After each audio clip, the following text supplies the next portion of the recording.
Hello everybody, my name is Brandon. Welcome back to Cinefessions, where we talk all things media. So we are at the start of a brand new month, and it's one of my favorite months of the year, as it is for, I'm sure, most horror lovers out there. We are at the beginning of October. So that means it is time for a new TBR and TBW video, which is always one of my favorite videos to film every month. But this time around, it is going to be a little bit different because I will not actually be playing my Letter Prompt TBW game. So I'll talk about that a little bit more later. So in order to make up for the lack of my TBW game, what I'm going to do is talk about some video games that I'm planning on playing in the month of October. So we'll start off with my TBR like we always do. We'll talk both digital and physical, and then we will jump over to ranking last month's TBW movie choices because I still watched most of those, but we'll talk about it when we get there. And then finally, I will wrap up with what video games I plan on playing, and then we're going to talk about just a little bit. I'm going to hint at what I have planned for my viewing schedule for October. So hopefully you guys are okay with this. I do have plans to have the Letter Prompt TBW game return for the month of November, and it will be like a brand new go around because all the cards are going to go back into the deck and everything like that. So hopefully you guys will be excited for that one. I know I am, because that's my favorite part of this, is playing that game. But this month is a little bit different. So with that said, my throat keeps, I keep getting scratchy. I have no idea why. Anyway, excuse that. But either way, if you guys do enjoy this video, please give it a like down below. I really do appreciate that. And let's not waste any more time at all. Let's dive right in to my October 2021 TBR and to be played video. We'll go with that. So this video is going to be horror-centric because it's October. That's what you do. I mean, frankly, 90% of what I do is horror-themed anyway, but either way, we're going to stick mostly to horror for October. So I'm going to start with the only item that I'm putting onto my physical TBR, and that is going to be Black Hole by Charles Burns. So if you watched last month's video, you'll know that that was on for September, and you can see I did start it. I don't have very much left to go, so I will be finishing this one in October. I will say that this is good, but not great. It doesn't have a lot of forward momentum, and I'll leave it there. I'll talk about it more eventually, but I'll leave it there for now. But this is the one thing I'm hoping to get through, and I don't know how long it's going to take me, but this is what I feel like is probably going to be the only thing I'll get to in the physical form just because of some other plans I have for the month, and so this is the one that I'm planning to get through physically. So we're going to finish Black Hole by Charles Burns. So that's my physical TBR, but I do have some interesting things on my digital TBR in terms of audiobooks. So let's talk about those next. The first book on my audiobook TBR or my digital TBR for October is one that I've already started as well, just like Black Hole. But this is My Best Friend's Exorcism, written by Grady Hendrix. So my only experience with Grady Hendrix has been the Paperbacks from Hell book that he did, which I thoroughly enjoyed. I don't know that I loved it quite as much as some people did, but I liked it. It was a good, informative book that was really easy to read, and it was enjoyable. So I enjoyed it. I am really liking My Best Friend's Exorcism right now. I'm about 55-ish% of the way through that, I believe. So I'll definitely finish that in the early days here in October. But it's a really good book. We're following these group of teenage girls. One of them go to a party. They decide to take acid, or not to a party, I guess. They're just out at one of their boathouses or something like that. They're on the boat. They decide to take acid, and one of them disappears overnight. They're freaking out, can't find her. They're about to call the police when she stumbles back, and something from that moment on is different about her. But only one of the friends, our main narrator, Abby, she really is the only one who sees this change. And so that's kind of where the story picks up. I really enjoyed the world that they're creating because it takes place in the late 80s. So you start off in the early 80s and kind of make your way through. So a lot of the 80s references are in there, and I enjoy that. It's just, they're well-written characters. It's an enjoyable world. I'm very intrigued on where it's going to go because frankly, I have no idea. So that one is one I'm really looking forward to wrapping up here in the early days of October. So My Best Friend's Exorcism by Grady Hendrix is the first audiobook I'm planning to finish in October. Sticking with that exorcism theme, so frankly, this next book is what I was hoping to read, but my Hoopla subscription or my library card that's tied to Hoopla expired, and so I wasn't able to rent it. I did go get that fixed, fortunately, but I'd already started my best friend's Exorcism, so of course I'm going to finish that first. But then it's on to the classic, The Exorcist, written by William Peter Blatty. So yes, I do own this in a very beat up physical form. You can see this is a pretty damaged book, frankly, or at least damaged book cover, or whatever, book jacket, I guess. But either way, this is one I do want to read on Hoopla via audiobook, just because I think I'll get through it a little bit quicker. This, of course, is what the infamous film is based off of, the William Friedkin film. So everybody knows what The Exorcist is. I don't really need to explain it. So yeah, this is one that I am really excited to read because it has been on my to read list for years now. So I found this one at like a thrift store, I think, a long time ago, and just never got around to it. So now I'm going to consume it in audiobook form, and that's a good way for me to do it. So yeah, we'll see what this one is all about. William, literally pieces are falling off of the book cover. Anyway, William Peter Blatty's The Exorcist is the second book on my digital TBR. Speaking of Grady, Hendrix, and the Paperbacks from Hell book, I'm 99% certain that this one is featured in that book, but this is The Auctioneer, written by Joan Sampson. So I happen to have picked this book up at like this old bookstore when I lived in West Virginia. So this was years prior to Paperbacks from Hell being released, and it just looked interesting. I think I've read good things about it online, so I knew it existed, and I happened to come across it, so I picked it up. So I don't know if this one's more expensive now, just given the fact that it's in Paperbacks from Hell, which those typically are more expensive to find nowadays. But either way, this one actually was the Audible deal of the day yesterday or 2 days ago, whatever it was. I think it was October 1st is when it was the deal of the day. And so I ended up picking it up there for $2.95. So I have the physical version, but I go through audiobooks quicker and just more. And so I wanted to do it in audiobook form, and the narration sample sounded great. It has really good reviews. So yeah, cannot wait to read this one. Now, here's the thing with this one. I don't really know what this is about. It is a horror book that's supposed to be pretty disturbing, but I don't really know what it's about. Even reading the back of the book here, I can't really tell you what it's about, and that's fine. I want it to stay that way until I read it, because then it'll be, kind of mysterious to me, and I'll just learn about it as I go, which I'm totally fine with. So yeah, I do own the physical form of this, but I will be reading this on audiobook as well, thanks to Audible. So The Auctioneer by Joan Sampson, and that is going to be the last book on my TBR. So now let's move over and rank the movies that were picked for my TBW last month.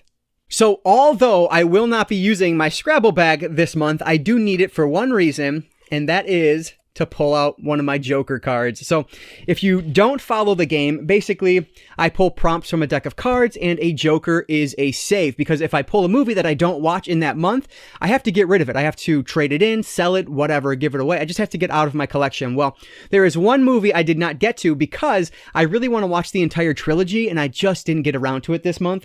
So I am using one of my 2 Joker cards on the War for the Planet of the Apes, because, again, I want to watch all 3 of these again. So I will be saving this for a future month. So one Joker card is gone, and I get to save this one. Thank goodness. Otherwise, I would have forced myself to just watch it. So I'm glad that I had the Joker. So next month, November, I will be down to 1 Joker card, and all of the other cards will be back in the deck. But with that said, let's talk about the 3 movies that I ended up watching in the month of September from my TBW. We have Madman, The Bank, Dick, and Death Wish. So let's rank these from my least favorite up to my favorite. Coming in at the bottom of the list, and I didn't expect this just because it is a Criterion Collection release, but this is The Bank Dick with W.C. Fields, and this one was released in 1940. So this was one of those, I believe, out-of-print DVDs that I found when I was shopping at Disc Replay. I had a whole vlog about it. I think it was my birthday vlog. It was an awesome day for finding movies, but I was really excited because I've heard, I was reading at the time good things about this comedy. Well, man, oh man, it did not do it for me. So it really felt like W.C. Fields was trying to do what like the Three Stooges do, or like Abbott and Costello do, but just wasn't successful at it. Now, I'm not here to say that W.C. Fields is not a legend, because he is, and I'm sure there's a reason, but this movie was not it for me. So basically, W.C. Fields' character is this drunk. He doesn't really seem to do anything, but he gets himself into weird situations, almost like Mr. Magoo a little bit.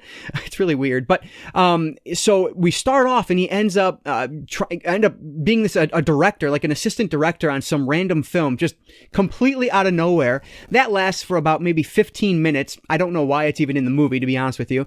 And then all of a sudden he finds himself like out and about, and he stumbles across these two bank robbers. They end up like knocking themselves out, but the bank owner and like the police think that he did it, and of course he's going to run with it, because why not? And so they want to give him a gift, and his gift is becoming the bank detective, or the bank dick, as the title implies here.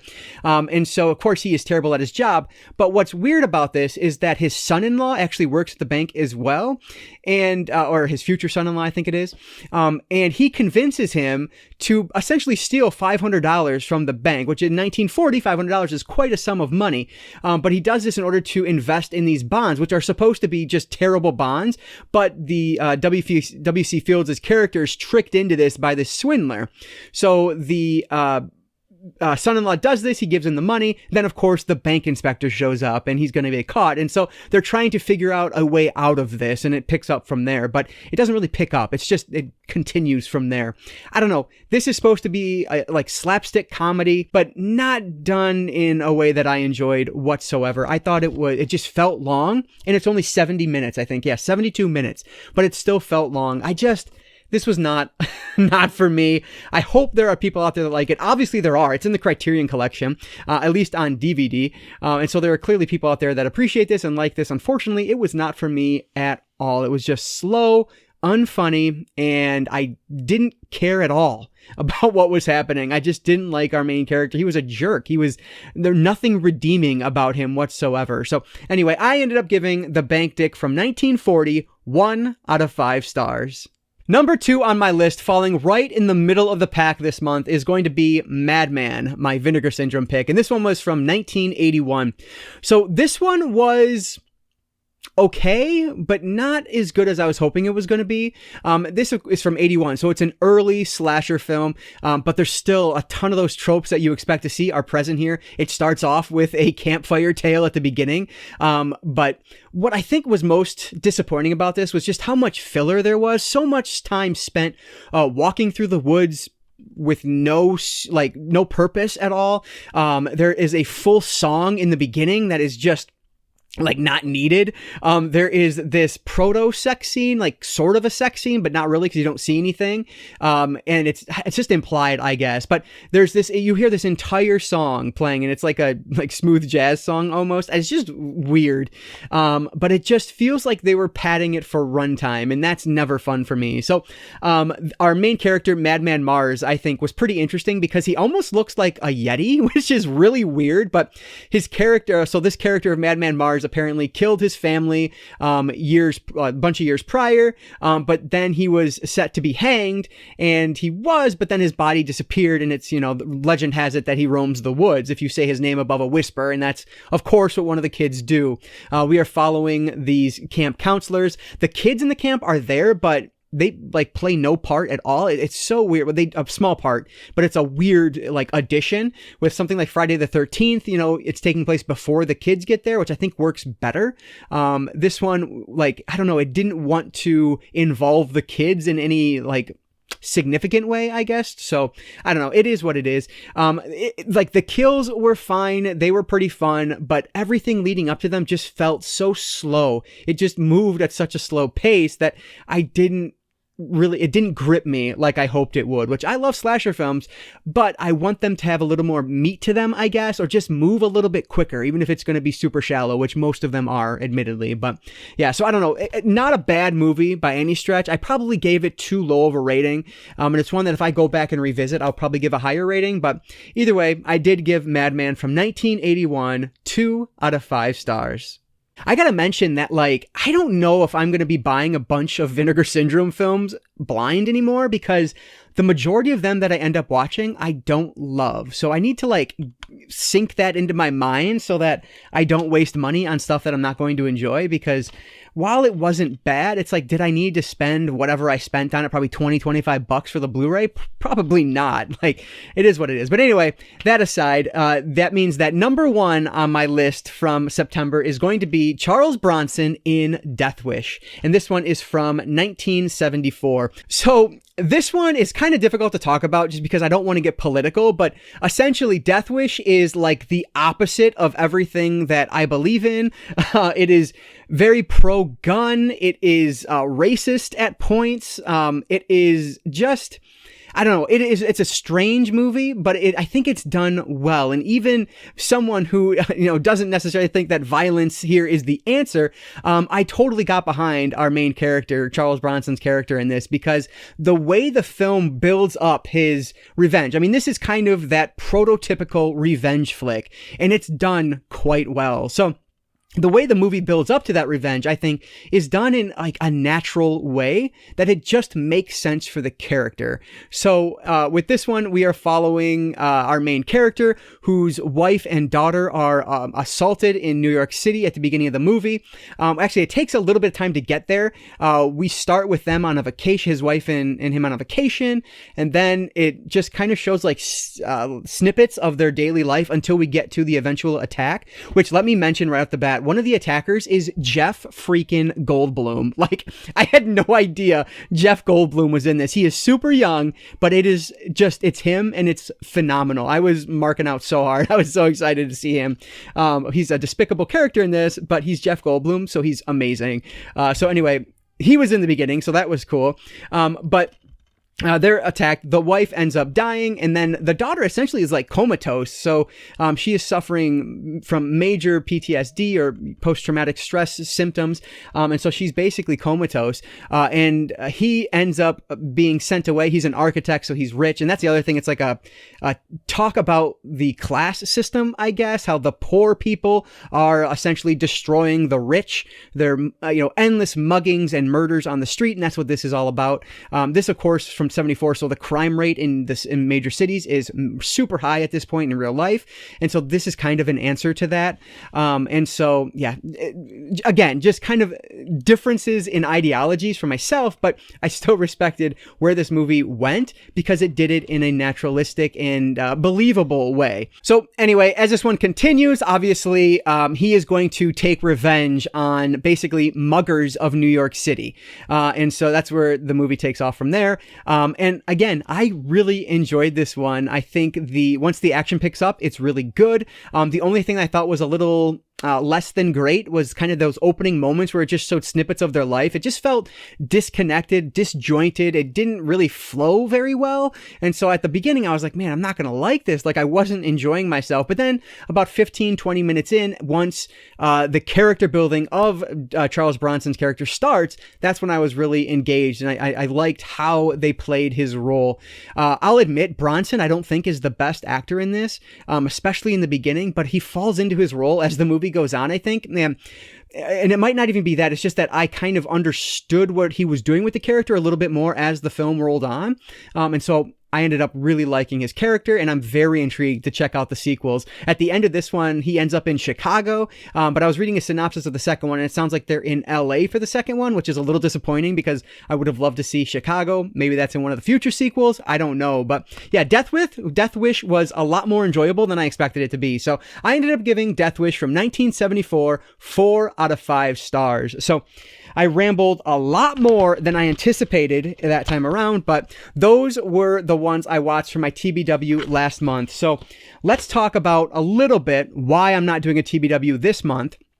And it's essentially because I have some plans at the end of the month that I'm not ready to reveal just yet because, one, I want to make sure that it happens. I want to be concrete on what's going to happen before I start talking about it. I don't want to disappoint people. And two, frankly, many of you probably won't be that excited about it anyway, but I am. It took me a long time. I've been thinking about this for well over a month now, and it finally snapped or it clicked on what I want to do. And so I have a great idea of what I want to do. to. It's just I want to make sure it's going to happen. So there's about 13 days at the end of the month here where I will hopefully be celebrating Halloween in the best way that I know how. I'm going to lock the channel down for about 13 days, and I will reveal exactly what I mean as we get closer to that date. But that's why I'm not going to talk about play my Letter Prompt TBW game this month. But instead of that, let's talk about some of the video games I want to play, because I have been obsessed with gaming over the past month and a half here.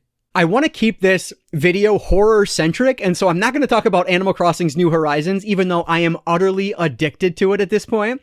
I finally started playing it on my Switch. It was one of my 21 pieces of media to consume in 2021, and so because of that, I really wanted to start it, and it is A+. It is phenomenal. I'm not going to talk about that, though. I will be playing that in October, but what I do want to talk about is a couple other horror games that I'm finally going to get around to. So actually, let me start with this one, just because I mentioned that 21 pieces list. This is the second video game on that list, The Last of Us Remastered. So this is one that I will definitely be starting this month because I've been wanting to all year, hence why I put it on my list in January. And now I have a good reason to, which I'll talk about in a future video. But The Last of Us Remastered is something that I've heard nothing but amazing things about over the years. It is a post-apocalyptic virus story. I don't know if you would call it a zombie video game or not. Maybe I'll be able to let you know as I start playing it. But yeah, so I don't know if I'm going to complete this in October because frankly, beating a video game is very rare. And so I'm going to start it. I'm going to go as far as I can until I get bored with it, and then I'll move on. But yeah, I've heard nothing but great things. So I'm very excited to finally get around to The Last of Us Remastered on PS4. And then finally, the second video game I'm hoping to play in October is a legend of its genre, survival horror. Unfortunately, the version I have of this is often cited as being the worst option out there, but it's what I have. It's what I have access to. And finding this game by itself is obnoxiously expensive on the PS2. So instead, I will be playing Silent Hill 2 on the Silent Hill HD collection on the Xbox 360. So if you are a gamer, you are probably cringing right now because you have heard all the reviews or you've played it and you know that this is supposed to be, like I said, just a terrible way to play this game.